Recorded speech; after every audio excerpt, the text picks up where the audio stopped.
आजच्या या व्हिडिओमध्ये मी तुम्हाला अशा फॅट बद्दल माहिती सांगणार आहे जे डाएट आणि एक्सरसाइज करून कमी होत नाही.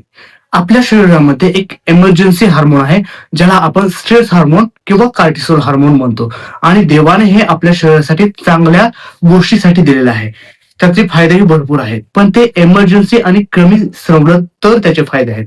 पण जर तुमची झोप प्रॉपर होत नसेल, तुमच्यावरती काहीतरी क्रोनिक स्ट्रेस असेल किंवा तुमची रिकव्हरी फास्ट होत नसेल किंवा रिकव्हरी स्लो झालेली असेल आणि परत तरीही तुम्ही त्या एखाद्या पार्ट वरती जास्त भर देत असता, तर त्यावेळेस हे क्रोनिक स्ट्रेस वाढते आणि त्याच्यामुळं तुमचं कार्टिसोल हार्मोन हे जास्त वेळ स्रवतं किंवा परमनंटली स्रवतं आणि अशामुळे तुमचं बॉडी जे आहे ते फॅट 3 पटीने जास्त वाढवतं. म्हणजे फॅट बनण्याची प्रोसेस 3 पटीने जास्त वेगाने वाढते आणि त्यामुळे हे फॅट जे आहे हे डाएट आणि एक्सरसाइज करून कमी होत नाही.